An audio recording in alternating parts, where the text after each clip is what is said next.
B divided into two main groups, metals and non metals. तो अगर elements की properties देखी जाए तो प्रॉपर्टीज़ के बेसिस पर एलिमेंट्स को दो मेन ग्रुप्स में डिवाइड करा जा सकता है, मेटल्स और नॉन मेटल्स। जैसे इससे पहले हमने चैप्टर देखा था एसिड्स, बेसिस एंड सॉल्ट्स, तो उसमें जो एसिड थे या बेसिस थे या सॉल्ट्स थे वो सारे के सारे कोई सिंगल एलिमेंट नहीं था, वो सारे के सारे क्या थे, कंपाउंड्स थे। तो कंपाउंड्स का जो क्लासिफिकेशन है वो हम एसिड, बेस और सॉल्ट्स में कर सकते हैं, लेकिन जब हम मेटल्स और नॉन मेटल्स की बात करते हैं तो वो एक सिंगल एलिमेंट होगा। अगर हम कहेंगे ना आयरन है, आयरन एक मेटल है, तो आयरन का फॉर्मूला क्या होगा, Fe।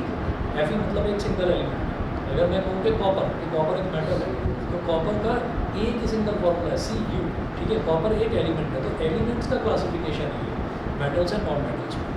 तो यहाँ पर हम ये कहेंगे कि इनको मेटल्स और नॉन मेटल्स में क्लासीफाई करा जा सकता है, डिवाइड करा जा सकता है एलिमेंट्स में। अच्छा, अब उसके बाद जो तीन प्रॉपर्टीज़ देखेंगे, तीन अलग अलग प्रॉपर्टीज़ देखेंगे। जैसे एक होती है मैलिएबिलिटी, एक होती है डक्टिलिटी और एक होती है ब्रिटलनेस। तो ये तीन अलग अलग प्रॉपर्टीज़ जरा देखेंगे, मेटल्स और नॉन मेटल्स में इनको डिफाइन करेंगे बाद में। पहले मैलिएबिलिटी देखिए क्या होता है। Malleable thing is that which can be beaten with a hammer to form thin sheets without breaking. तो हम ये कहेंगे कि कोई भी चीज़ अगर मैलिएबल है तो उसमें क्या किया जा सकता है कि अगर उसको हम हैमर से बीट कर रहे हैं, अगर हैमर लगातार उसको स्ट्राइक कर रहे हैं, तो it can be beaten into thick sheets, मतलब वो फ्लैट शीट्स में कन्वर्ट हो जाए। तो उसको हम ये बोलेंगे कि कोई भी चीज़ अगर फ्लैट हो पा रही है बीट करने पर, कोई भी चीज़ अगर फ्लैट हो पा रही है तो हम उसको बोलेंगे कि वो मैलिएबल है। उसको हम बोलेंगे कि वो मैलिएबल है। अच्छा, इसके बाद सेकंड देखें ductile. Ductile thing is that which can be stretched और drawn to form thin wires. तो डक्टाइल थिंग्स क्या होती हैं, जिनको अगर हम ड्रॉ करेंगे या खींचें तो वो पतले पतले वायर्स में कन्वर्ट हो जाएंगे। तो उसको हम बोलेंगे कि वो चीज़ डक्टाइल है, जिसको भी थिन वायर्स में कन्वर्ट करा जा सके उसको हम बोलेंगे कि वो चीज़ डक्टाइल है। तीसरा देखेंगे brittle. Thing is that which breaks into pieces on hammering और स्ट्रेचिंग। अगर मान लीजिए हम किसी चीज़ को हैमर कर रहे हैं, अगर हम किसी चीज़ की हैमरिंग कर रहे हैं, हैमरिंग करके यानी कि उसको हम फ्लैट करने की कोशिश कर रहे हैं, वो फ्लैट नहीं होता, टूट जाता है। या किसी को खींचने की कोशिश कर रहे हैं तो उसको वायर में कन्वर्ट कर रहे हैं, तो वो खींच भी नहीं रहा है, वो टूट रहा है। आप हैमर करेंगे तो भी टूट रहा है, आप अगर उसको स्ट्रेच करेंगे तो भी वो टूट रहा है। तो ऐसी चीज़ को हम बोलेंगे कि वो ब्रिटल है, ठीक है। तो ये तीन डेफिनेशंस हैं, एक तो मैलिएबल की, एक डक्टाइल की और एक ब्रिटल की, ठीक है। अब इसको मेटल्स और नॉन मेटल्स के कंटेक्स्ट में देखेंगे। मेटल्स देखिएगा क्या है। Metals are the elements that conduct heat and electricity and are malleable and ductile. तो मेटल्स कौन से एलिमेंट्स होते हैं जो कि हीट को और इलेक्ट्रिसिटी को दोनों को कंडक्ट करते हैं, और वो मैलिएबल भी होते हैं और डक्टाइल भी होते हैं। तो मेटल्स वो एलिमेंट्स होते हैं जो हीट को और इलेक्ट्रिसिटी को दोनों को कंडक्ट करते हैं। मतलब अगर मान लीजिए हमने किसी मेटल को आग कहीं पर लगी हुई है और हमने वहाँ पर उसका एक कोना टच कर दिया, तो धीरे धीरे करके क्या होगा कि दूसरा कोना भी उसका गर्म हो जाएगा, ठीक है ना। मतलब हीट जो है वो हीट ट्रांसफ़र होती है उसके, तो इसे कहा जाएगा कि मेटल जो है वो हीट का गुड कंडक्टर होता है। सिमिलरली जो मेटल है वो इलेक्ट्रिसिटी का भी कंडक्टर होता है। अच्छा, example iron, aluminium, copper, silver, gold, platinum, zinc, tin, lead, mercury, sodium, potassium, calcium and magnesium. ये सारे के सारे जो हैं, ये जो सारे एग्जांपल्स हैं, सारे ही एग्जांपल्स जो हैं ये मेटल्स के हैं, ठीक है। उसके बाद देखिएगा metals are the elements except hydrogen. Hydrogen को छोड़कर मेटल्स वो एलिमेंट्स होते हैं which form positive ions by using electrons और डोनेटिंग इलेक्ट्रॉन्स, ठीक है। तो मेटल्स हम ये कहते हैं कि हाइड्रोजन को छोड़कर, हाइड्रोजन जो है ना, हाइड्रोजन को बारे में कहा नहीं जा सकता कि वो मेटल की कैटेगरी में आएगा या नॉन मेटल की कैटेगरी में आएगा। तो मेटल्स में ये कहते हैं कि सिर्फ हाइड्रोजन है, हाइड्रोजन को छोड़ दीजिए, उसके अलावा वो सारे एलिमेंट्स जो कि इलेक्ट्रॉन डोनेट करते हैं वो सारे के सारे मेटल्स की कैटेगरी में, सबको हम मेटल्स बोलते हैं। Metals are known as electropositive elements because they can form positive ions by using electrons. तो metals को हम electropositive elements बोलते हैं because they can form positive ions by using electrons, क्योंकि वो इलेक्ट्रॉन यूज़ करके पॉजिटिव आयंस बनाते हैं, इसलिए उनको इलेक्ट्रोपॉजिटिव एलिमेंट्स बोलते हैं। मेटल्स की खास जो डेफिनेशन है, सिंगल डेफिनेशन, मेटल्स में एक्सेप्शन मिलेंगे काफ़ी सारे, लेकिन एक जो फिक्स डेफिनेशन है उसकी जो कभी चेंज नहीं होती, वो ये है कि मेटल्स क्या करते हैं, मेटल्स इलेक्ट्रॉन ना डोनेट करते हैं और डोनेट करके वो कैटायंस बनाते हैं। कैटायंस समझ रहे हैं, जो भी हम इलेक्ट्रॉन, जो भी एलिमेंट इलेक्ट्रॉन डोनेट करता होता है वो कैटायन बनाता है, पॉजिटिव इलेक्ट्रो पॉजिटिव एलिमेंट्स बोलते हैं। अच्छा, वो किस तरीके से होता है वो देखिए। जैसे हम एग्जांपल ले लेते हैं किसी भी एक का, मान लीजिए हम कैल्शियम का एग्जांपल लेते हैं।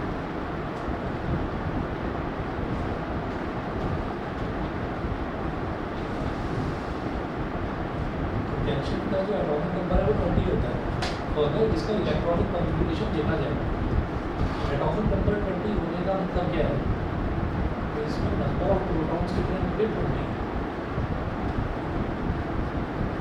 एटॉमिक नंबर की डेफिनेशन ही है, atomic number is equal to number of protons in an element.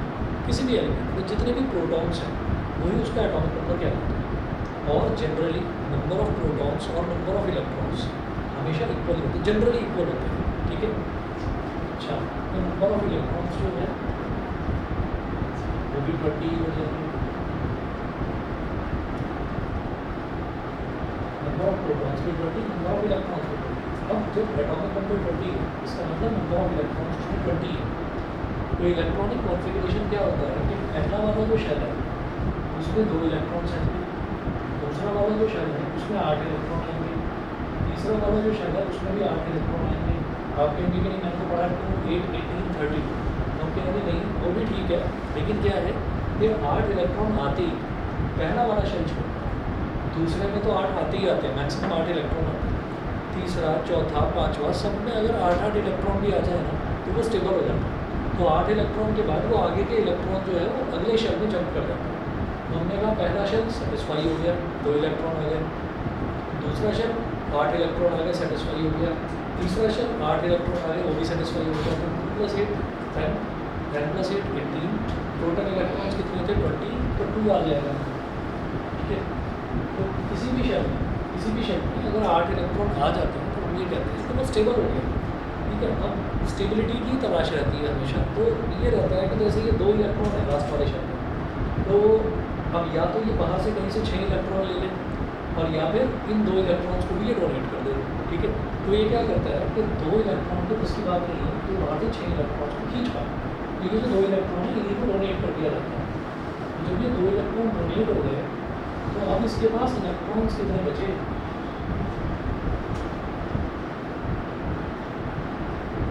2 electron donate कर दिए, तो अब इसके पास इलेक्ट्रॉन्स कितने बचे 18, और नंबर ऑफ प्रोटॉन्स वो तो फिक्स्ड है, उसमें तो कोई चेंज हुआ ही नहीं। नंबर ऑफ प्रोटॉन्स कहाँ पर है, वो तो न्यूक्लियस के अंदर बंद है, तो प्रोटॉन्स में कोई चेंज हुआ ही नहीं। तो प्रोटॉन्स कितने थे 20 थे, 20 के 20 ही हैं अभी भी। 2 इलेक्ट्रॉन डोनेट करें, प्रोटॉन डोनेट नहीं करें, तो प्रोटॉन 20 है, इलेक्ट्रॉन 18 है। प्रोटॉन यानी कि पॉजिटिव चार्ज है 20 और नेगेटिव चार्ज है 18। तो पॉजिटिव चार्ज नेगेटिव से कितना ज़्यादा है, 2 ज़्यादा। तो हम ये कहेंगे कि ये जो कैल्शियम है, इस कैल्शियम की वैलेंसी हो जाएगी 2+, और हम अगर Ca के पावर में ऐसे 2+ करके लिखेंगे, इसका मतलब क्या है कि कैल्शियम जो है वो एक कैटायन है, समझ गए। कैल्शियम एक कैटायन है, तो जो भी एलिमेंट कैटायन बनाता है, कैटायन कैसे बनाएगा, इलेक्ट्रॉन डोनेट करेगा। जो भी एलिमेंट इलेक्ट्रॉन डोनेट करेगा तो समझ जाइए इलेक्ट्रॉन डोनेट कर दिए तो प्रोटॉन अपने आप ज़्यादा हो गए, प्रोटॉन जब अपने आप ज़्यादा हो गए तो वो कैटायन बन गया। तो जो भी एलिमेंट कैटायन बनाता है वो मेटल, क्योंकि मेटल में एक्सेप्शन बहुत सारे आएंगे कि जैसे सोडियम भी एक मेटल है, लेकिन सोडियम जो है हम ये कहेंगे कि यार सोडियम इलेक्ट्रिसिटी को कंडक्ट करेगा। इलेक्ट्रिसिटी को तो कंडक्ट तब करेगा कि जब उसके वायर बनाए जा सके, भाई वायर के थ्रू तो इलेक्ट्रिसिटी कंडक्ट होगी, या चलो उसकी एक मेटल की शीट बनाई जा सके। सोडियम को जरा सा हैमर मारते हैं उस पर सोडियम टूट जाता है, तो भाई तुम कहाँ से मेटल हो गए, ठीक है। आप हीट कंडक्ट नहीं कर रहे, आप इलेक्ट्रिसिटी कंडक्ट नहीं कर रहे, जरा सी चोट मारते ही आप मेलिएबल हो नहीं, आप तो टूट रहे हो, तो आप मेटल कहाँ से हो गए। तो हम ये कहेंगे मेटल की बेसिक डेफिनेशन ये है कि जो इलेक्ट्रॉन को डोनेट करे वो मेटल कहलाता है। अब चाहे वो इलेक्ट्रिसिटी कंडक्ट करे ना करे, ये शुरुआत में 1 या 2 प्रॉपर्टीज़ हैं उसकी, ठीक है। लेकिन जो बेसिक डेफिनेशन है वो ये है कि जो कैटायन बनाएगा वो मेटल कहलाएगा, ठीक है। तो अभी एक्सेप्शंस भी देखेंगे, मेटल्स को भी देखेंगे, नॉन मेटल्स को भी देखेंगे, प्रॉपर्टीज़ देखनी होगी उसकी। उसके बाद देखिए इसी में मेटल्स में the most abundant metal in the earth crust is aluminium. तो अर्थ क्रस्ट में ज़मीन की खुदाई करते हैं तो मेटल्स मिलते हैं, और कई मेटल्स जो हैं वो तो अपनी नेटिव स्टेट में मिल जाते हैं। नेटिव स्टेट मतलब एल्यूमिनियम है, एल्यूमिनियम ही मिल गया, हालांकि नहीं, एल्यूमिनियम नेटिव स्टेट में नहीं मिलता। आयरन है, आयरन मिलता है नेटिव स्टेट में, ओर की फॉर्म में भी मिलता है और नेटिव स्टेट में भी मिलता है। आयरन दो तरीके से मिलता है। तो कई मेटल्स ऐसे हैं कि आपने ज़मीन की खुदाई करी, एज इट इज़ मिलता है, जैसे गोल्ड है नेटिव स्टेट में मिलता है, ठीक है। तो हम ये कहेंगे कि कुछ मेटल्स जो हैं वो नेटिव स्टेट में मिलते हैं, कुछ मेटल्स जो हैं वो ओर की फॉर्म में मिलते हैं। जैसे एल्यूमिनियम का ओर होता है बॉक्साइट, और जो बॉक्साइट है, बॉक्साइट की रिफाइनिंग करी जाती है, साफ़ सफाई करी जाती है, तब उसके अंदर से एल्यूमिनियम एक्सट्रैक्ट होता है, मिलता है, समझ गए। तो डायरेक्टली नहीं मिलेगा। अच्छा, उसके बाद बात करेंगे नॉन मेटल्स की। तो अर्थ की क्रस्ट में मिलने वाला सबसे ज़्यादा एबंडेंट मेटल, मतलब बहुत ज़्यादा जो मेटल मिलता है अर्थ क्रस्ट में, ज़मीन की खुदाई करके ज़मीन के अंदर, वो है एल्यूमिनियम, ये सबसे ज़्यादा मिलता है, ठीक है। उसके बाद पेज नंबर 2 पर आ जाइए। Non metals are the elements that do not conduct heat and electricity and are neither malleable nor ductile, they are ductile. Non metals वो एलिमेंट्स होते हैं जो ना तो हीट कंडक्ट करते हैं, ना इलेक्ट्रिसिटी कंडक्ट करते हैं, है ना, और ना ही वो मेलिएबल होते हैं, ना ही वो डक्टाइल होते हैं। मेलिएबल मतलब उनको पीटना शुरू करेंगे वो शीट में कन्वर्ट नहीं होंगे, मेलिएबल नहीं है। उनको खींचना शुरू करेंगे वायर में कन्वर्ट नहीं होंगे, ठीक है। दोनों ही केसेस में टूट जाएंगे, तो उनको कहा जाएगा non metals. Example carbon, sulphur, phosphorus, silicon, hydrogen etcetera. The two allotropic forms of carbon element, diamond and graphite, are also non-metals. The two allotropic forms of carbon element, carbon जो है वो दो अलग अलग फॉर्म्स में हमको nature में मिलता है। एक डायमंड के फॉर्म में, तो जो डायमंड है वो भी कार्बन ही है, और जो ग्रेफाइट है वो भी कार्बन है। डायमंड कहाँ मिलता है? डायमंड जनरली ज्वेलरी में यूज़ होता है, ठीक है। और ग्रेफाइट कहाँ मिलेगा? जो आप पेंसिल यूज़ करते हैं ना, जो आप पेंसिल यूज़ करते हैं, उस पेंसिल के अंदर ग्रेफाइट यूज होता है। जो आप लिखते हो तो ब्लैक कलर का लिखा जाता है, डार्क ग्रे कलर का लिखा जाता है, तो that is because of graphite.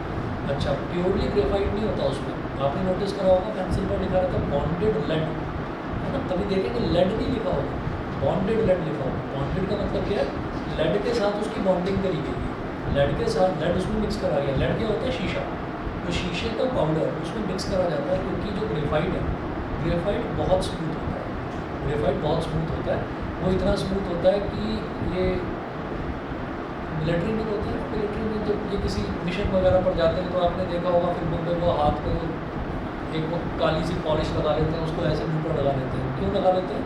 कि अगर वो कहीं छिप रहे हैं तो उनका जो रंग है, आप सोचिए कि अगर कहीं पर अंधेरा हो रखा है, अंधेरे में अगर कोई ब्लैक चीज़ पड़ी हुई है तो वो छुप जाएगी, दिखाई नहीं देगी, है ना। और वहीं पर अगर कोई ब्राइट चीज़ है तो वो अलग से दिखाई देगी, तो चेहरा अलग से दिखाई ना दे जाए, तो इस वजह से उस पर जो लगाया जाता है दैट इज़ ग्रेफाइट। ग्रेफाइट की ये प्रॉपर्टी है कि बड़ा स्मूथली फैल जाता है कहीं पर, ये प्रॉपर्टी होती है उसकी, और आसानी से चाहो तो रिमूव भी होता है। The two allotropic forms of carbon element, diamond and graphite, are also non-metals. तो डायमंड भी और ग्रेफाइट दोनों के दोनों नॉन मेटल्स की ही कैटेगरी में आएंगे। उसके बाद बात करेंगे non metals are the elements which form negative ions by gaining electrons और एक्सेप्टिंग इलेक्ट्रॉन्स। तो नॉन मेटल्स की अगर हम बात करें, जैसे सल्फर है, फॉस्फोरस है, कार्बन है, हाइड्रोजन है, तो कुछ भी आप ले लीजिए। मान लीजिए मैंने सल्फर की बात करी, तो सल्फर का एटॉमिक नंबर 16 है। अगर सल्फर की बात करते हैं तो सल्फर का एटॉमिक नंबर 16 है।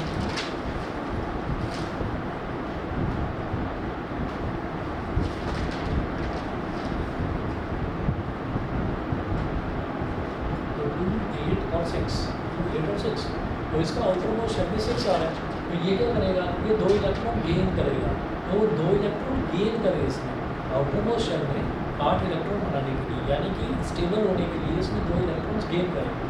तो जब ये 2 इलेक्ट्रॉन गेन कर रहा है तो अब इसके पास इलेक्ट्रॉन ज़्यादा हो गए, प्रोटॉन उतने के उतने रहे।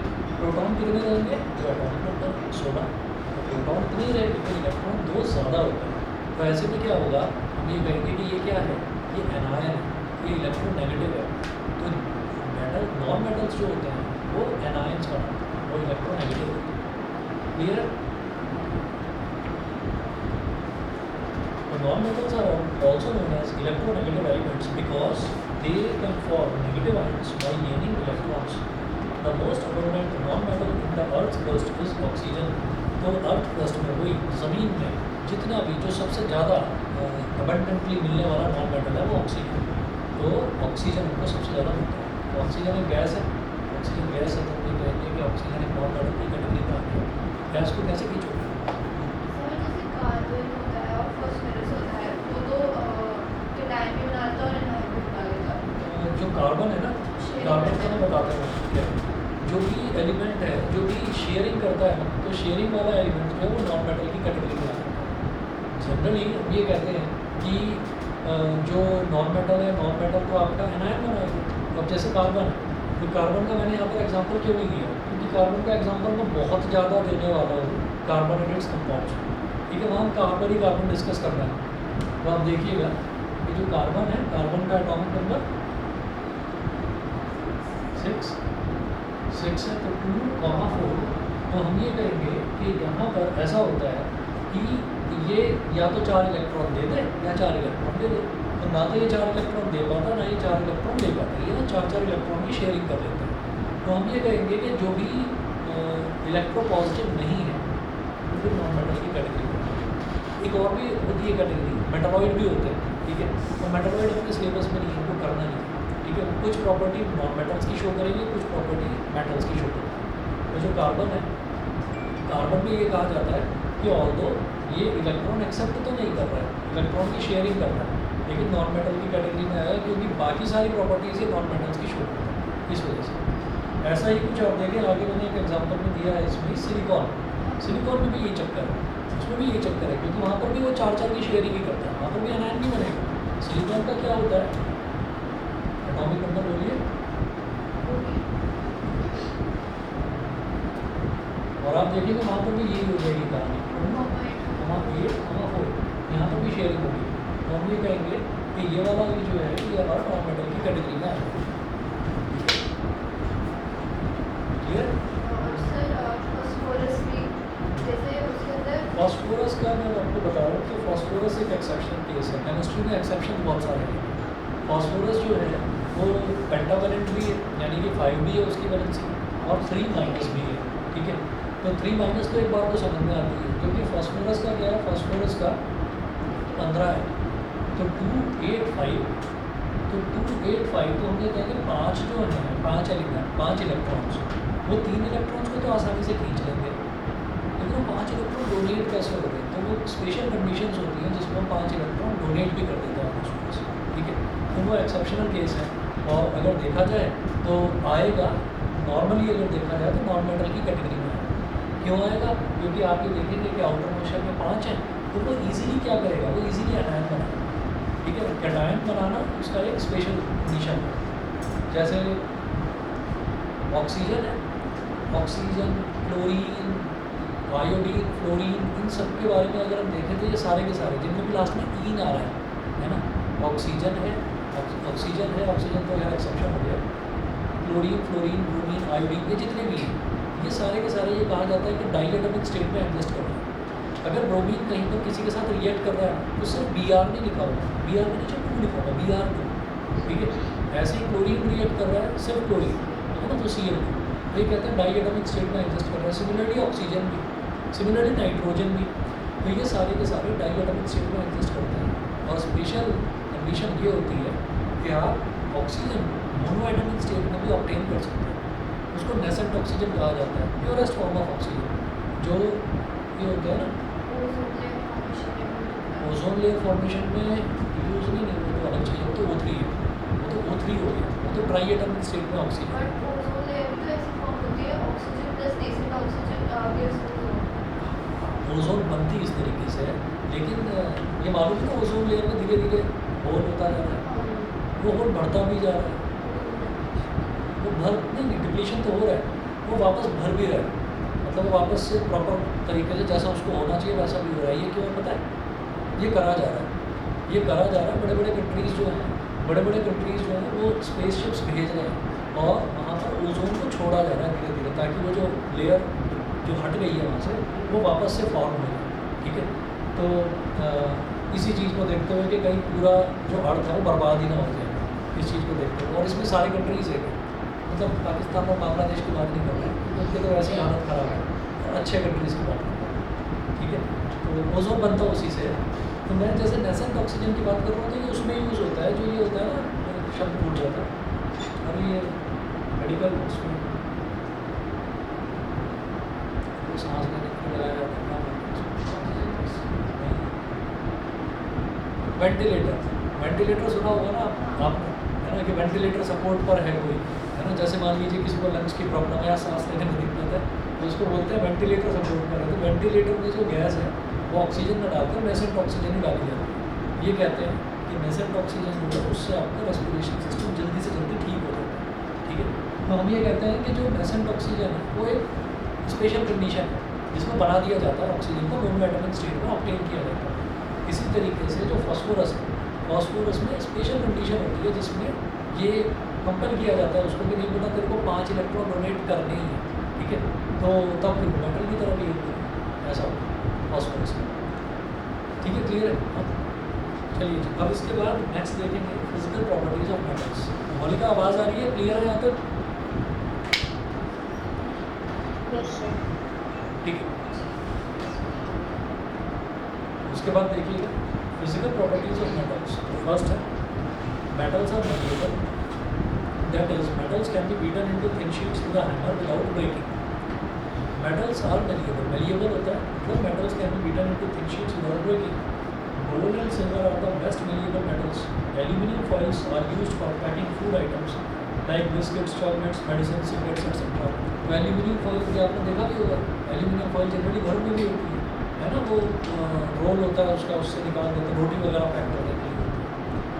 तो ये मेलिएबल होता है मतलब इनको पतली पतली शीट्स में कन्वर्ट करा जा सकता है। सेकंड देखिएगा metals are ductile, that is metals can be drawn और stretched into thin wires.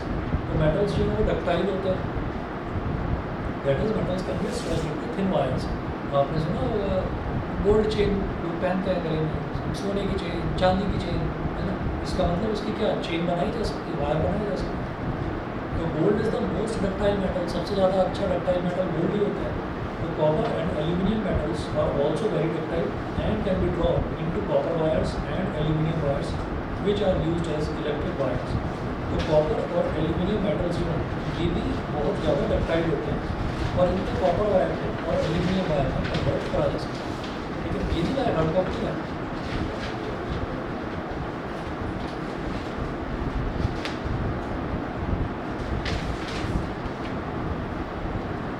Fourth देखिए इसकी प्रॉपर्टी मेटल्स की। Metals are good conductors of heat.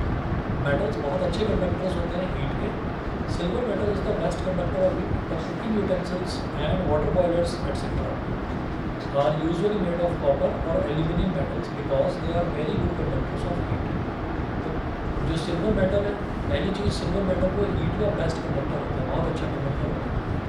The cooking utensils and water boilers, etc., are usually made of copper or aluminium metals because they are very good conductors of heat.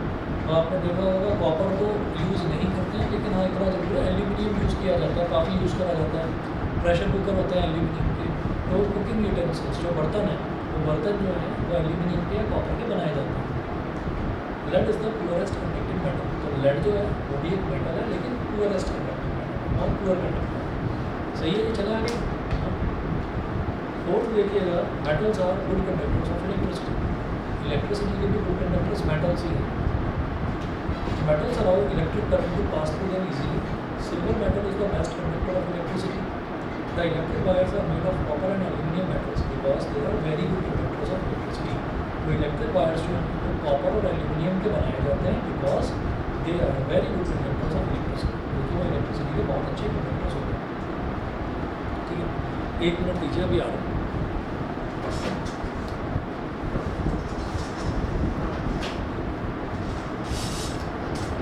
आराम से आगे बैठ जाओ जैसे। हाँ देख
हाँ भाई बोल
बोलते जाओ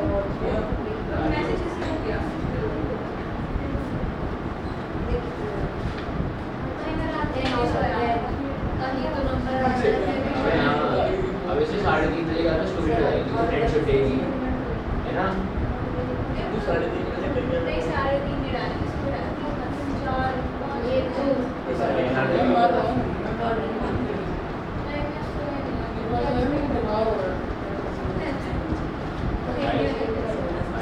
बजे सो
कैसे आ रहा है क्या हो रहा है आप आपके ब्रदर आप यही है ये पहले कोई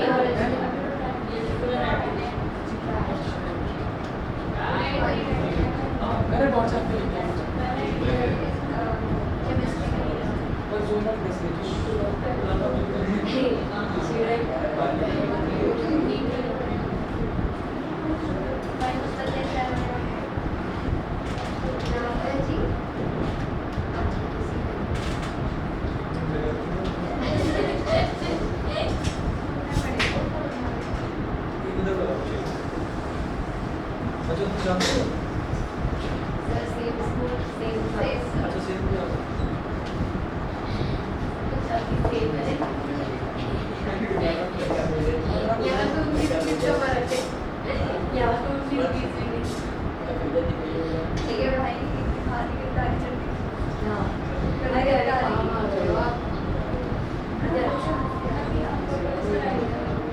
अरे मेरे पास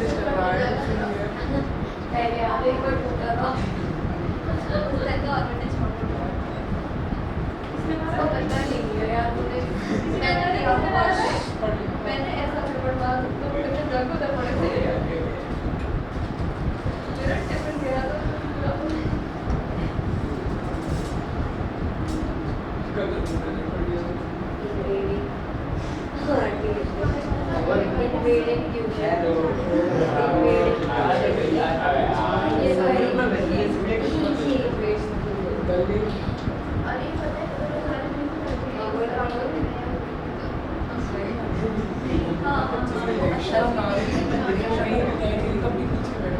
अच्छा बहुत हो गया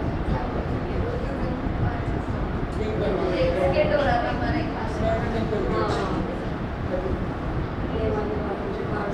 इंग्लिश में हमारा सेकंड हो रहा था अरे वो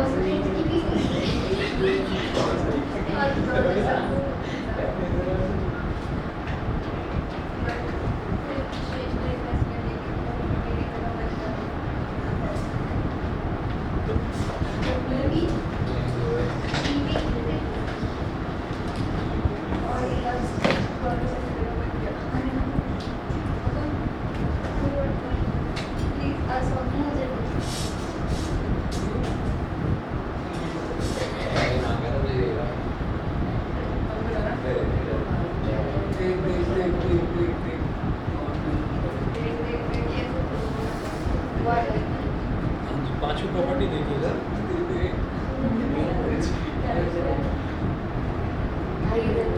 पांचवी प्रॉपर्टी देखिएगा, मेटल्स आर लस्ट्रस और shiny and can B polished. तो मेटल्स जो हैं लस्ट्रस होते हैं। लस्ट्रस का मतलब क्या है कि चमकदार होते हैं।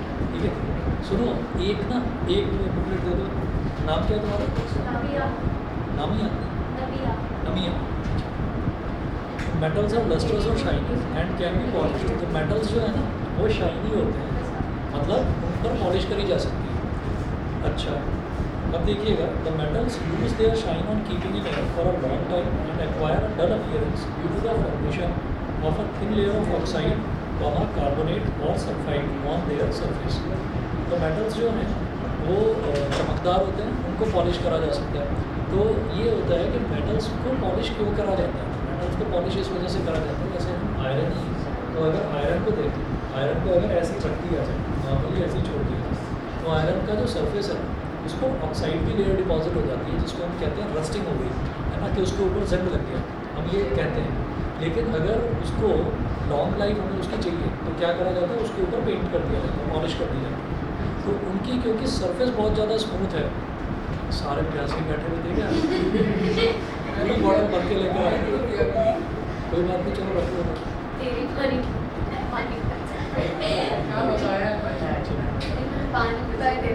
तो मेटल्स जो है, मेटल्स क्योंकि स्मूथ उनकी सरफेस होती है तो उन पर पॉलिश करी जा सकती है। और कभी नोटिस करिए कि कोई भी चीज़ है, जैसे मान लीजिए कोई आपने स्कूटर देखा हो या कोई गाड़ी देखी हो जिस पर कहीं खरोंच लग जाए, कहीं निशान लग जाए, तो क्या होता है कि उस पर से पेंट उतर जाता है, और पेंट उतर जाता है तो अंदर से आप देखेंगे कि अंदर से जितनी भी गाड़ी है या कोई स्कूटर है तो वो सिल्वर से कलर का ही निकल कर आता है अंदर से, क्योंकि उसके ऊपर से पेंट की है प्रोटेक्टिव लेयर हट गई। और जब वो लेयर हट जाती है तो अगर उसको अनट्रीटेड छोड़ दिया जाए, यानी कि उस पर दोबारा से पेंट या कोई भी चीज़ ना लगाई जाए, कुछ लोग क्या करते हैं कि पेंट छूट गया उस पर कोई स्टिकर लगा देते हैं, तो वो इस वजह से लगाया जाता है कि वो डायरेक्टली एयर से उसका कॉन्टैक्ट ना बन पाए।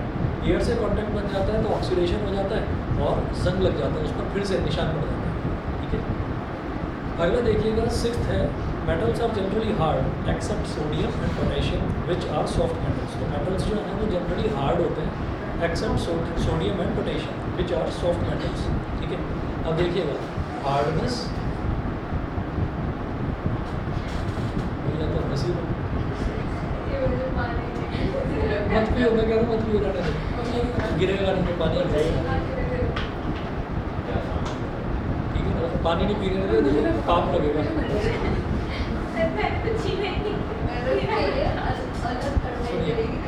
तो देखिएगा क्या होता है कि मेटल्स को, अब सुन लो, मेटल्स को ये कहा जाता है कि मेटल्स जो है ना वो जनरली हार्ड होते हैं, और उसका एक्सेप्शन है सोडियम और पोटेशियम।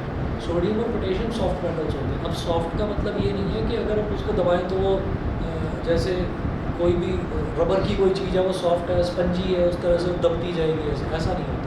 तो यहाँ पर केमिस्ट्री में हार्डनेस और सॉफ्टनेस को कैसे डिफाइन करा जाता है। हार्ड थिंग किसको बोलते हैं? Any thing which can not be cut with a knife, जिसको अगर मैं चाकू से काटने की कोशिश करूँ वो ना कटे, हम क्या बोलेंगे कि वो चीज़ हार्ड है। और सॉफ्ट का मतलब क्या है कि अगर चाकू से काटे तो वो कट जाए, ठीक, तो उसको बोलेंगे कि वो सॉफ्ट है। तो देखिएगा इसमें है most of the metals like aluminium, iron, copper, aluminium, etc. are very hard. They cannot be cut with a knife, whereas exceptionally sodium and potassium can be cut with a knife. तो sodium और potassium इतने soft होते हैं कि उनको चाकू से काटते हैं वो टूट जाते हैं। एक्चुअली चाकू की भी जरूरत नहीं पड़ती, हल्का सा ऐसे करो ना वो टूट जाते हैं, सोडियम और पोटेशियम। और आयरन है तो बताने की ज़रूरत ही नहीं, आयरन के ऊपर लगे रहो चाकू से वो कटेगा ही, ठीक है ना, तो वो तो पता है, ठीक। चलिए, तो एक ये प्रॉपर्टी हुई, छठी प्रॉपर्टी। सातवीं प्रॉपर्टी देखिए, metals are strong except sodium and potassium. अब हार्डनेस में और स्ट्रेंथ में, यानी कि स्ट्रॉन्गनेस में, इनमें दोनों में अंतर क्या है? स्ट्रॉन्गनेस क्या होती है? स्ट्रॉन्गनेस को ऐसे डिफाइन करा जाता है, anything which can carry weight, anything which can carry weight is called a strong thing, and anything which can not carry weight is not a strong. उसको हम कह देते हैं वो स्ट्रॉन्ग नहीं है, वो वीक है, ठीक है। तो देखिएगा स्ट्रॉन्गनेस का क्या मतलब है? They can hold large weights without snapping और ब्रेकिंग, बिना टूटे वो बड़े से बड़ा, ज़्यादा से ज़्यादा, हैवी से हैवी वजन उठा सकते हैं। आयरन हो गया, कॉपर हो गया, एल्यूमिनियम हो गया, तो ये उठा सकते हैं वजन। एक्सेप्शन यहाँ पर भी वही है, सोडियम एंड पोटेशियम। तो सोडियम और पोटेशियम जो है उन पर अगर हम वज़न रखने की कोशिश करेंगे तो वज़न वो उठा नहीं पाएंगे, मतलब वो टूट जाएगा, ठीक है। और आप बड़ी से बड़ी क्रेन देखिएगा, ठीक है, जो व्हीकल्स वगैरह या बहुत हैवी ऑब्जेक्ट्स हैं उनको उठाने के जो काम आती है क्रेन जो होती है, तो क्रेन की भी जो पूरी बॉडी है और क्रेन का भी जो आगे वाला जो पोर्शन है, हुक वाला जो पोर्शन है, वो आयरन का ही बना रहता है, यानी कि किसी न किसी मेटल का ही बना रहता है। उसको कॉपर का या एल्यूमिनियम का क्यों नहीं बनाते? क्योंकि कॉपर और एल्यूमिनियम आयरन के कंपैरिजन में थोड़े से महंगे होते हैं, तो इसलिए आयरन ही यूज़ किया जाता है। मेजरली आयरन इसी वजह से यूज़ किया जाता है। अच्छा, 8th देखिएगा, metals are solids at room temperature except mercury which is a liquid metal।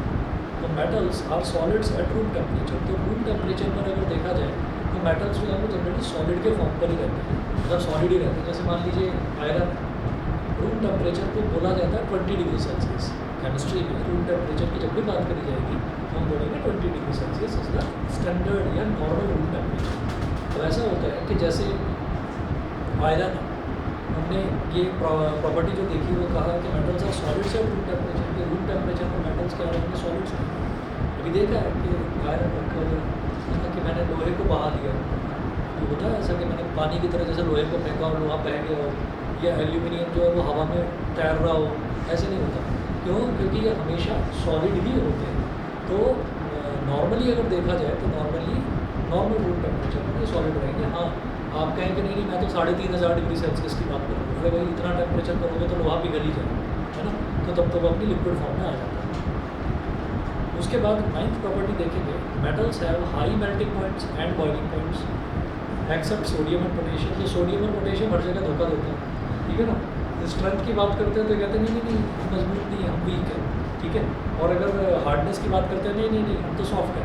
तो ये हर जगह यही गड़बड़ कर रहे हैं, सोडियम और पोटेशियम। तो ये मेल्टिंग और बॉइलिंग पॉइंट में भी यही गड़बड़ कर रहे हैं। मतलब जैसे पानी है, तो पानी को अगर हमने उबालना शुरू करा तो पानी धीरे धीरे इवेपोरेट हो जाएगा। किसी और चीज़ है, कोई और लिक्विड थिंग है, उसको इवेपोरेट होने में ज़्यादा टाइम नहीं लगता। लेकिन अगर बात करें आयरन की या और किसी मेटल की, तो इनको इवेपोरेशन में टाइम लगेगा। इवेपोरेट होने से पहले तो अपने मेल्टिंग पॉइंट तक पहुँचना पड़ेगा, मेल्टिंग पॉइंट तक पहुँचना पड़ेगा। तो अब आप ये देखिए कि मेटल है, मेटल हमने लिया आयरन, कॉपर, सोडियम और पोटेशियम, और फिर ले रहे हैं इनके बॉइलिंग पॉइंट। बॉइलिंग पॉइंट का मतलब क्या है कि इतने टेम्परेचर के बाद अब ये इवेपोरेट होना शुरू हो जाएगा।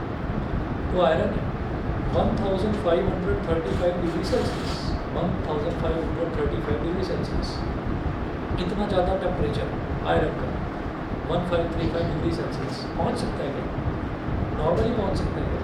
नहीं पहुँच सकता, ठीक है। आपने देखा अभी एक महीने पहले ही आपने देखा कि 50 डिग्री सेल्सियस तक भी टेम्परेचर पहुँच गया एटमॉस्फेयर पर। तो एटमॉस्फेयर पर इतना टेम्परेचर पहुंचने पर इंसानों की जान निकलनी शुरू हो जाती है। तो आप ये देखिए 1535 इतना ज़्यादा टेम्परेचर, इतने टेम्परेचर पर आयरन का बॉइलिंग पॉइंट पहुँचेगा। वाटर का बॉइलिंग पॉइंट 100 डिग्री सेल्सियस होता है, अल्कोहल का बॉइलिंग पॉइंट 70 डिग्री सेल्सियस होता है, पेट्रोल का बॉइलिंग पॉइंट ऐसे ही होता है आपका 50 डिग्री सेल्सियस, इतने हमारी बॉयल हो जाता है। ठीक है, मतलब आपको उसको और गर्म करने की ज़रूरत पड़ती नहीं। पेट्रोल का टैंक खुला छोड़ दो किसी भी बाइक का या स्कूटर का, तो अभी खुला छोड़ोगे 1 घंटे बाद गायब हो जाएगा, क्योंकि पेट्रोल है ही नहीं। कहाँ गया? इवापोरेट हो गया, उसको बाहर से आपको हीटअप करने की ज़रूरत नहीं। तो अब यहाँ पर ये कहेंगे कि आयरन का बॉइलिंग पॉइंट 1535 डिग्री सेल्सियस, इतने ज़्यादा बॉइलिंग पॉइंट पहुँचने के बाद, इतना टेम्परेचर पहुँचने के बाद इवापोरेट हो गया। कॉपर का 1083 डिग्री सेल्सियस, कॉपर का भी बहुत ज़्यादा है। ठीक है, तो इसका फ़ायदा क्या होता है? इसका फ़ायदा ये होता है कि खाना बनाते हैं लोहे की कढ़ाई में, ठीक है, कॉपर के बर्तन में हम यूज़ करते हैं, इसको भी कुकिंग यूटेंसिल की तरह यूज़ करा जाता है कॉपर। ठीक, बस कोई भी एसिडिक थिंग इसमें नहीं डाली जाती कॉपर के यूटेंसिल में। ये हमने एसिड बेस वाले चैप्टर में पढ़ा है, क्यों नहीं डाला जाता है? क्योंकि एसिड्स रिलेटेड विद मेटल्स, ठीक है, टू फॉर्म मेटल कार्बोनेट्स, वो जो है वो हार्मफुल होते हैं, पॉइजनस होते हैं। ठीक है, तो आयरन हो गया, कॉपर हो गया, ये जो है कुकिंग यूटेंसिल के तौर पर यूज़ करा जाता है, क्योंकि इनको डायरेक्टली आग पर रख देते हैं। ठीक है, तो खाना पक जाता है, लेकिन बर्तन पर कोई फ़र्क नहीं पड़ता। क्यों नहीं पड़ता? क्योंकि उसका खुद का टेम्परेचर बहुत ज़्यादा है। अभी उसको अगर आप 1000 डिग्री सेल्सियस पर पहुँचाओगे तब जाकर वो कुछ सॉफ्ट होना शुरू होगा, कुछ मेल्ट होने की तरफ बढ़ेगा, नहीं तो वैसे नहीं बढ़ेगा। अगला देखिए 10वां, metals have high densities except sodium and potassium, that is metals are heavy substances. तो मेटल्स की जो है ना डेंसिटी बहुत ज़्यादा होती है। डेंसिटी का क्या फार्मूला होता है? Mass upon volume. तो जिसका मास ज़्यादा है, वॉल्यूम उतनी ज़्यादा नहीं है, उसकी डेंसिटी ज़्यादा, मतलब जो जितना ज़्यादा घना है। तो हम ये कहते हैं metals have high densities except sodium and potassium, that is metals are heavy substances. Metals को अगर उठाकर देखा जाता है तो उनमें वजन होता है, हैवी होता है। Metals are sonorous, that is metals make sound when hit with an object. Metals sonorous होते हैं, तो कोई भी घंटी होती है वो मेटल से ही बनाई जाती है। अभी सुना प्लास्टिक की घंटी बनानी नहीं बना सकते। ठीक है, तो मेटल्स आर सोनोरस, उनको अगर स्ट्राइक करते हैं किसी दूसरे मेटल वाले ऑब्जेक्ट से तो टन टन टन टन ऐसे रिंगिंग साउंड आती है। Therefore, metals are used for making bells and strings of musical instruments. Musical instruments के स्ट्रिंग, गिटार, सितार, वायलिन, उनके स्ट्रिंग्स बनाने में भी मेटल्स का ही काम आता है, इस्तेमाल होता है। उसके बाद देखिए 12th है, मेटल्स यूजुअली हैव सिल्वर और grey colour except copper and gold. तो मेटल्स का सिल्वर या ग्रे कलर होता है और एक्सेप्शन है कॉपर एंड गोल्ड। कॉपर का रेडिश ब्राउन कलर होता है, गोल्ड का येलो कलर, सबको पता है। ठीक है, उसके बाद देखिएगा जैसे हमने फिजिकल प्रॉपर्टीज़ देखी है मेटल्स की, ऐसे जब हम देखेंगे physical properties of non metals, तो जो प्रॉपर्टी हमने मेटल की देखी है, आप ये देखेंगे मेजॉरिटी ऑफ द प्रॉपर्टीज़ जो नॉन मेटल्स की वो ठीक इनकी अपोजिट होती है, उल्टी होती है। देखिएगा कैसे। सबसे पहले हमने देखा था पहली और दूसरी प्रॉपर्टी मेटल्स की क्या थी, तो दोनों को कंपेयर करके पढ़ देना, एक लर्न करोगे तो दूसरा अपने आप ही लर्न हो जाएगा, कंपेयर करके पढ़ेंगे। जैसे हम नॉन मेटल्स की बात करते हैं, तो पहला है non metals are neither malleable nor ductile, non metals are brittle, break easily. तो पहली प्रॉपर्टी ये है कि जो नॉन मेटल्स हैं ना तो मेलिएबल है ना ही डक्टाइल है। नॉन मेटल को अगर हैमर से स्ट्राइक करेंगे तो भी वो फ्लैट नहीं होंगे, अगर उनको खींचने की कोशिश करेंगे तो भी वो खींचेंगे नहीं, टूट जाएंगे। तो नॉन मेटल्स ना तो मेलिएबल होते हैं ना डक्टाइल होते हैं, वो होते हैं ब्रिटल, पहली प्रॉपर्टी। उसके बाद सेकंड देखिएगा, अच्छा इसका कोई एक्सेप्शन नहीं, इसका कोई एक्सेप्शन नहीं है, सारी ब्रिटल होते हैं। उसके बाद देखिएगा non metals do not conduct heat and electricity, exception, non metals do not conduct heat and electricity. तो नॉन मेटल्स हीट और इलेक्ट्रिसिटी कंडक्ट नहीं करते, एक एक्सेप्शन है ग्रेफाइट। कार्बन दो फॉर्म्स में होता है, डायमंड की फॉर्म में या फिर ग्रेफाइट की फॉर्म में। कार्बन अगर अपनी ग्रेफाइट वाली फॉर्म में है तो हम ये कहेंगे carbon in the form of graphite is the only non metal which is a good conductor of electricity. तो वो इलेक्ट्रिसिटी का एक अच्छा conductor, good conductor of electricity. Non metals की थर्ड प्रॉपर्टी देखिएगा, थर्ड है non metals are not lustrous और not shiny. Non metals जो है लस्ट्रस नहीं होते, चमकदार नहीं होते, दे आर डल।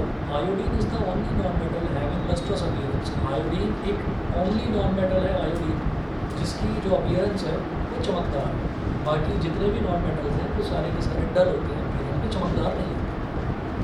अच्छा जी, उसके बाद देखिएगा जैसे हम हार्डनेस और सॉफ्टनेस वाली बात कर रहे थे मेटल्स में, इसी का ठीक उल्टा हम नॉन मेटल्स में देखेंगे। Non metals are generally soft except diamond which is an extremely hard non metals are generally soft. Non metals ज़्यादातर सॉफ्ट ही होते हैं, एक्सेप्शन क्या है, diamond is an extremely hard non metal. Diamond के बारे में तो जानते ही, डायमंड से ज़्यादा हार्ड तो कुछ होता ही नहीं है। तो अगर उसको डायमंड को चाकू से काटने की कोशिश करें तो आयरन तो चलो, आयरन पर तो अगर आप लगे रहेंगे तो कुछ टाइम बाद शायद थोड़ा बहुत कुछ कट जाए। डायमंड को काटने की कोशिश करोगे, लोहे की चाकू उड़ जाएगी, डायमंड पर कोई असर नहीं पड़ेगा, क्योंकि डायमंड जो है वो हार्डेस्ट थिंग है ऑन दिस अर्थ, उससे ज़्यादा हार्ड कुछ नहीं हो सकता। ठीक है क्या? फिफ्थ देखिएगा, non metals are not strong, they are easily broken. Non metals strong नहीं होते, आसानी से टूट जाते हैं। ठीक है, यहाँ पर भी एक्सेप्शन डायमंड ही है। ठीक है, डायमंड नहीं टूटता, कितनी भी कोशिश कर लीजिए डायमंड टूटता ही नहीं। सिक्स देखिएगा, नॉन मेटल्स में भी सॉलिड, लिक्विड और गैसेज एट रूम टेम्परेचर। तो हमने मेटल्स की प्रॉपर्टी देखी थी कि मेटल्स जो है वो रूम टेम्परेचर पर सॉलिड्स ही होते हैं। तो नॉन मेटल्स की जो प्रॉपर्टी है वो क्या है कि नॉन मेटल रूम टेम्परेचर पर सॉलिड भी हो सकते हैं, लिक्विड भी हो सकते हैं और गैस भी हो सकते हैं, किसी भी फॉर्म में मिल सकता है नॉन मेटल। एग्जाम्पल देखिएगा, carbon, sulphur and phosphorus. Carbon, sulphur और फॉस्फोरस ये तीनों के तीनों नॉन मेटल्स हैं। ठीक है, लेकिन ये सॉलिड की फॉर्म है। दूसरा देखिएगा, ब्रोमीन। ब्रोमीन भी नॉन मेटल है लेकिन ये लिक्विड फॉर्म है। तीसरा देखिएगा, hydrogen, oxygen, nitrogen, chlorine. Hydrogen, oxygen, nitrogen, chlorine ये आपको पता है सारे के सारे गैसेस की फॉर्म है, ये नॉन मेटल्स हैं। तो नॉन मेटल सॉलिड भी हो सकता है, लिक्विड भी हो सकता है और गैस भी हो सकता है रूम टेम्परेचर। सेवंथ देखेंगे, non metals have comparatively low melting points and boiling points accept diamond. Melting point of diamond is very high, 3500 degree Celsius. तो सबसे ज़्यादा मेल्टिंग पॉइंट है इसका 3500 डिग्री सेल्सियस तक आप इसको पहुँचाएँगे तो तब जाकर ये मेल्ट होना शुरू होगा। ठीक है ना, उससे पहले ये मेल्ट नहीं होगा। उसके बाद देखिएगा, eight, non metals have low densities, that is non metals are light substances. Non metals जो है उनकी डेंसिटीज जो है वो लो होती है। लो होने का मतलब क्या है, नॉन मेटल्स जो है वो लाइट सब्सटेंसेस होते हैं, हल्के होते हैं, उठाने में हल्के होते हैं। Example, sulphur has a very low density 2 ग्राम पर सेंटीमीटर क्यूब। तो सल्फर की बहुत लो डेंसिटी होती है, 2 ग्राम पर सेंटीमीटर क्यूब। अच्छा, आपने नोटिस करा होगा, अगर आप खेलते हैं, बैडमिंटन खेलते हैं, तो बैडमिंटन में जो रैकेट होता है ना, रैकेट की क्वालिटी इसी चीज़ पर डिपेंड करती है कि वो कितना हल्का है। ठीक है, ऐसा नहीं होना चाहिए कि बैडमिंटन का रैकेट ही इतना हैवी है कि अगला बंदा जो कह रहा है कि मेरा हाथ ही टूट गया, इसको उठाए में खेलेगा कैसे, है ना।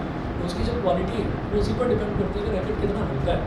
तो उसका जो फ्रेम होता है, मेटल का जो फ्रेम होता है, उसमें कार्बन मिक्स किया जाता है, उसके अंदर कार्बन मिक्स करा जाता है, ग्रेफाइट की फॉर्म में मिक्स करा जाता है। क्यों मिक्स करा जाता है? ताकि वो थोड़ा सा हल्का बने। ठीक है, लोग कह देते हैं कि कार्बन का है, जैसे किसी शॉपकीपर के पास जाएंगे तो वो कह देगा कि भाई कार्बन का बना हुआ है, ये कार्बन का रैकेट है, इसीलिए बड़ा महंगा है, 6000 का है, 7000 का है, इतने महंगे महंगे रैकेट्स आते हैं। तो और एक थोड़ा हैवी भी रैकेट आते हैं, 500-600 में आता है। ठीक है, तो इसमें जंग भी लग जाता है, ख़राब भी हो जाता है, लेकिन कार्बन वाला ख़राब नहीं होता। तो कार्बन की मिक्सिंग होती है उसमें। तो क्यों करा जाता है? क्योंकि नॉन मेटल उसमें मिक्स करा जाता है ताकि वो थोड़ा सा लाइट बने, हल्का बने, ताकि खेलने में आसानी हो। एक वो देखा है, नाम बोल रहा हूँ, तो नया एक खिलाड़ी है हमारे यहाँ का, बड़ा अच्छा खेल रहा है बैडमिंटन, शायद अभी ओलंपिक्स चल रहे हैं। हाँ हाँ, बहुत बढ़िया खेल रहा है, उसकी वीडियो क्लिप्स की हाँ अच्छा सेमीफाइनल तो आया, थर्ड पोजीशन में आया। गोल्ड तो नहीं मिलेगा, निकल गया। उसकी मैंने 2 वीडियो क्लिप्स देखी थी, तो बड़ा अच्छा खेल रहा था। चलिए जी, उसके बाद देखते हैं 9th, non metals are non sonorous, they do not produce sound when hit with an object. तो नॉन मेटल्स जो है वो नॉन सोनोरस होता है। नॉन सोनोरस तो पता ही है, ऑक्सीजन तो एटमॉस्फेयर में, ऑक्सीजन पर लोग हाथ मार रहे हैं, कहाँ रिंगिंग साउंड कहाँ होगी भाई? हम हवा में ऐसे हाथ को मारें तो हो सकता है हमारा हाथ कार्बन डाइऑक्साइड पर भी लग रहा हो, ऑक्सीजन पर भी लग रहा हो। ठीक है, तो ज़्यादातर गैसेस भी जो है वो भी नॉन मेटल्स की कैटेगरी में आती है। तो हम ये कहेंगे कि नॉन मेटल्स जितने भी, उनमें उनमें रिंगिंग साउंड नहीं आएगी, they are non sounders. Tenth है नॉन मेटल्स है मैनी डिफरेंट कलर्स। जैसे मेटल्स में देखा था कि यूजुअली उनका ग्रे कलर होता है या